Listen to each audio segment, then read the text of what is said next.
Hello and welcome back everyone. Andy Bryan here again from the Soul Pathway. And today within this video I wanted to speak with you all about archetypes for spiritual awareness and also awakening. What I love about archetypes is they are very symbolic and yet at the same time they're very mythological. They can help us connect with our inner world in order to transform our outer world. Often when we connect with our spiritual journey, we look at the external world around us to provide us with some level of awareness and awakening. And yet, spiritual awakening and awareness is all about connecting with our inner world and what it is that we love and the joy that exists within, so that we can connect with our inner world and, as I mentioned, transform our outer world. And so within this video, I'm going to be speaking with you about archetypes so that you can gain a deeper level of understanding of spiritual awareness and who you are as an individual, so that you can look at your conscious aspects and the ego and conditioning and the unconscious aspects that set you alive each and every day. Archetypes help you connect with your personal power and what drives you each and every day. They also help you to notice those shadow aspects that live within you as well, because we all have all of the polarities. We all have light and darkness and that shadow that lives within us. And I've spoken about it on previous videos that often when we go on our spiritual journey, we can go through this phase of spiritual bypassing where we don't want to look at our shadow because it brings up a lot of fear, a lot of doubt, and a lot of trauma from our past. And yet I believe it's essential for each and every one of us to look at it, because once we can heal, we can reintegrate, we can truly love ourselves for who we are. And the beauty of archetypes is that we can look at ourselves at a much deeper level without having to be triggered, without having to go to those deep, dark places. But it gives us that spiritual awareness to help us understand who we are from a conscious aspect and also at the unconscious as well. And when I speak about archetypes, I speak about it through the work of Carl Jung, because Carl Jung has used archetypes for many, many years, and I use the 12 archetypes that he spoke about much of the time. And within this video I'm going to give you a brief example of some of the archetypes with regards to their positive influences and also their negative influences.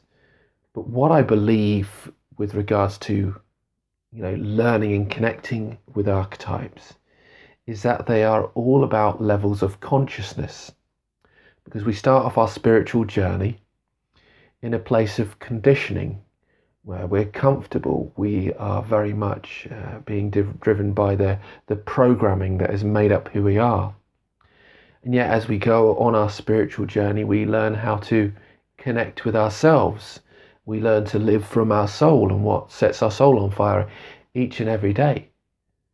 And as we go about our journey, our dominant archetypes shift, and our consciousness shifts within that as well. So I'm going to be speaking about the archetypes that we live by on a day-to-day basis, so that we can really connect with our unconscious, notice some shadow aspects within ourselves, and also so that you can notice some of the personal power that you have within yourself at the same time. So let me explore some of the archetypes that I have within my book. I created a course on Udemy called Archetypes for Life, which speaks about the archetypes that support us on our spiritual journey and soul pathway. And they are very, very important because I regard them as our archetypal team. Those people that are there to guide and support us on a daily basis, so they are absolutely beautiful. But yeah, I also speak about the archetypes that live within us as well, and the 12 archetypes that we connect with on a daily basis. As we connect with our inner world, we transform our outer world, and we ascend on our spiritual journey and connect with those all important aspects within ourselves. So these 12 archetypes I will provide a brief overview with are the innocent, the fool, the warrior, the caregiver, the seeker, the lover, destroyer, creator, and the magician and the ruler, and even the sage. So these are the 12 archetypes that I like to speak about. But I mean, you can connect with archetypes in many, many different ways, and symbolism can come in many different forms, really. But these are the archetypes that I like to speak about personally. And I want to speak to you first of all about the innocent, because we all start our spiritual journey off in a place of innocence.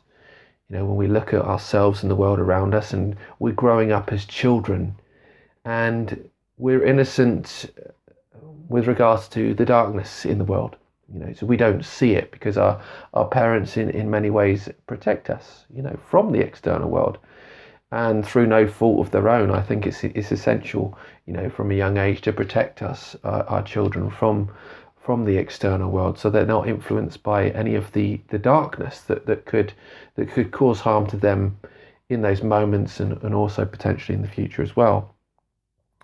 But the interesting thing about the innocence, and I'll put up a screenshot of this in a moment as well, is that when we live in a place of innocence, we have an unquestionable acceptance of the environment and the world around us, of authorities and all of the experiences that we're going through. We don't see the darkness. We don't see any negativities. We just see the beautiful, the sunshine and rainbows. And we know that the world isn't all sunshine and rainbows. It's a mean and nasty place at times, and we have to honor and notice the polarities, and that's the beauty and joy in all of this, really. But as we awaken on our spiritual journey, and we shift our consciousness, we shift from a place of innocence to a place of the fool, where we come to a place of disillusionment. We are awakened to the world around us. We're awakened from that place of innocence. But in that place, we regain faith in ourselves and in humanity at the same time, because we notice the beauty and joy within the world around us as well. But what happens when we're often presented with external influences that could be, you know, deemed as shadow aspects in the external environment, so that we feel like we're constantly living in that place of innocence. Shadow aspects is that denial, that repression, and conformity. So you're conforming to the environment, you're living in denial from the world around you. And again, we all go through that, because often we don't want to be aware of what it is that is being shown to us, because it can be quite challenging. This is why our spiritual journey can be difficult at times. But this is why it's essential for us to connect with these archetypes, because we can gain greater awareness about ourselves and our experiences. What is showing up for us in our world? What are we innocent to within our internal environment and even our external environment? And what are we repressing within us? Because if we choose to repress and deny that which comes from within, will cause more trauma, pain and doubt within our lives. So that's really interesting. But I'll dive into the orphan, and then we'll look at some of the other archetypes. I don't want to speak a huge amount about all the different archetypes, but I just want to give you a brief perspective here.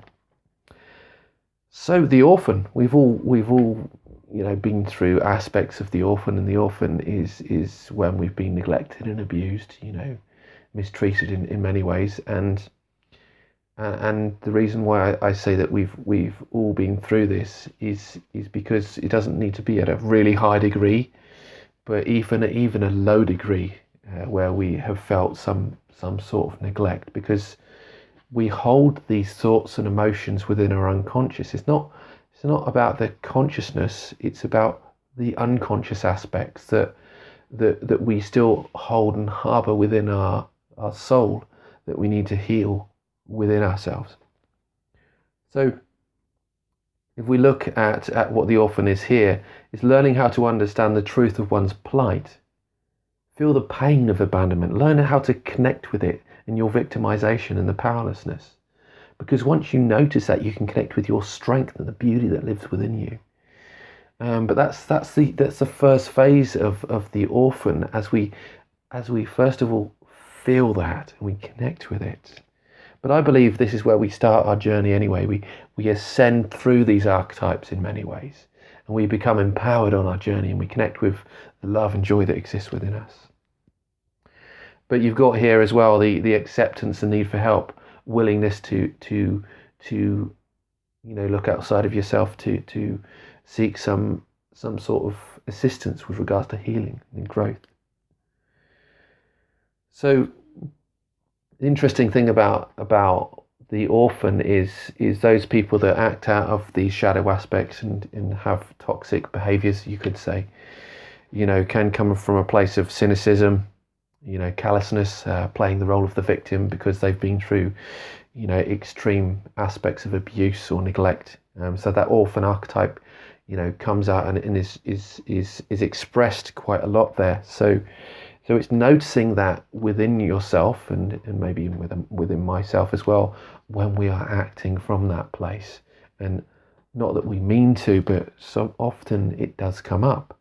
And this is why we need to honor it. We need to value what is being, again, shown to us, so that we can heal, we can love ourselves, and we can create a positive environment for ourselves and the people around us as well. I speak a lot about the warrior and the caregiver. The warrior and the caregiver, I believe, are very, very prominent archetypes to speak about, because I speak about them with regards to the masculine and feminine. The warrior is someone that is very much the masculine aspect, connected with ego. The warrior puts on that suit of armor to feel protected, to feel like they're secure and safe, and in many ways when the warrior goes to battle, they are safe with that suit of armor on. And yet what we're looking at from an archetypal perspective is allowing yourself to take off that armor in order to show who you are, show your emotions, show your feelings. And again, that's about shifting consciousness, but it's also about stepping into the role of the caregiver at the same time, because a caregiver can bring up beautiful aspects, but it's balancing the masculine and feminine within yourself. So you've got aspects of the caregiver. The caregiver is a loving, caring mother, wife, daughter, who always gives unconditional love and care. And yet what is interesting is shadow aspects of that is not loving and caring for themselves. And it's essential for you to do that, whether you're a man or a woman, it doesn't matter. You can both connect with the caregiver aspect. And if you've got a high degree of care, then you can act from a place of shadow, where you become the suffering martyr to situations and experiences in your life. And you can use that at a place of guilt tripping, to guilt trip others. Not that you intentionally do that, but it can come through from those shadow aspects.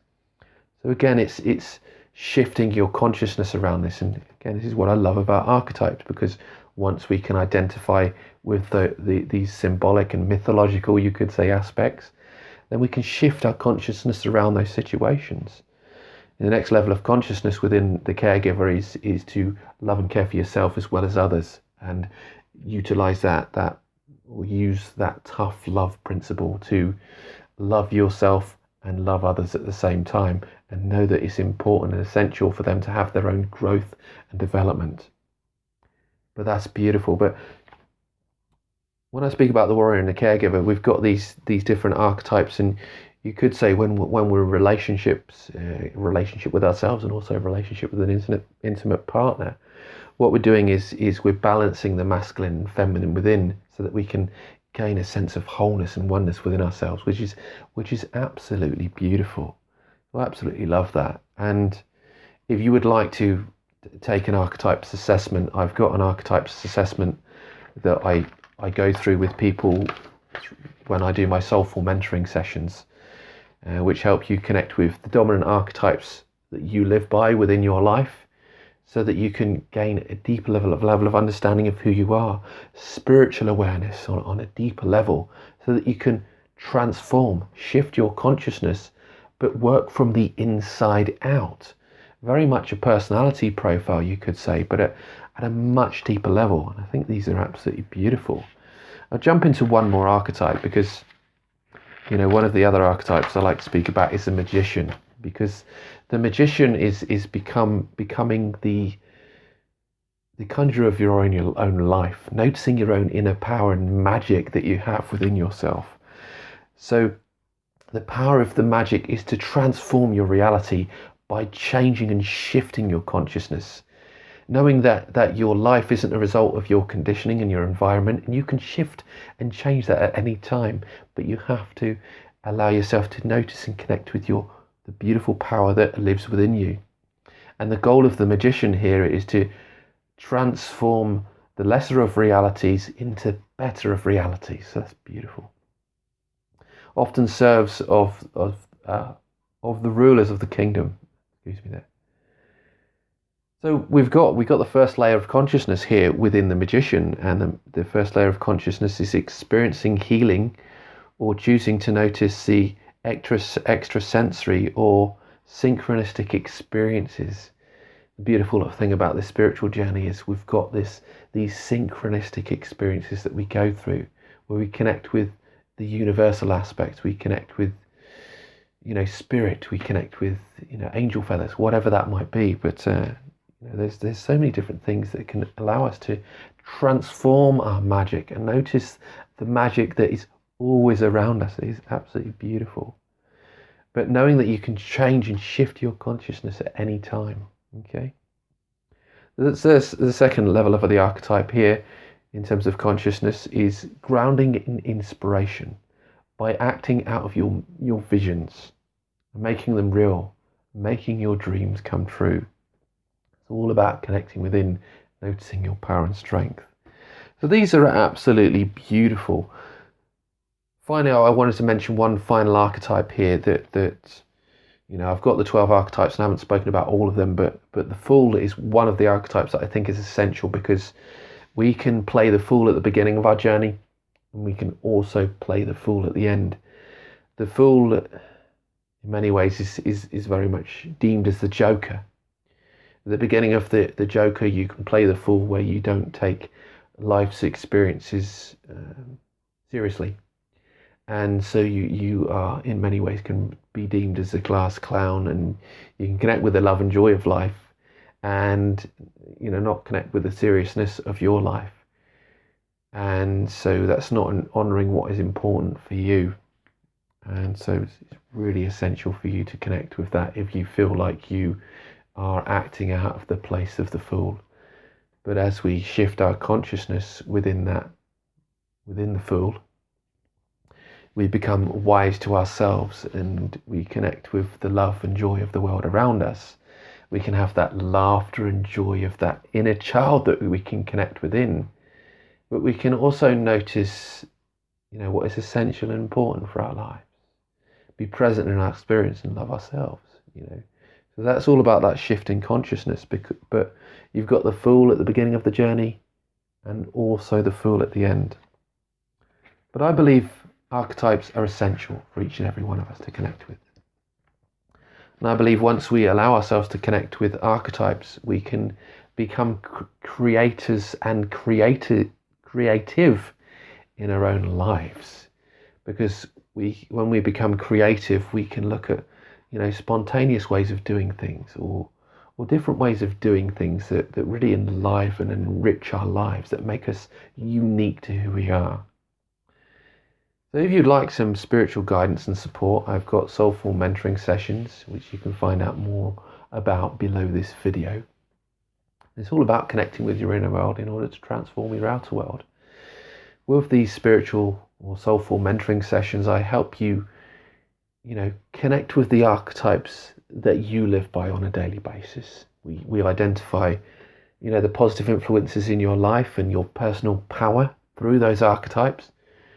And we also identify with some of the shadow aspects that live within you that could be potentially holding you back and preventing you from living your best life. So if you'd like to find out more about those sessions, please be sure to, reach out to me. You can connect with me personally, on my Facebook page, and there is a link to my Facebook page also below this video. You can send me a message through there, or you can also email me personally, which is andy@awakenyoursoulpathway.co.uk. And with that, I wish you all the best on your spiritual journey and soul pathway. I do hope you found this video to be valuable and useful. If you have, please like, comment and subscribe.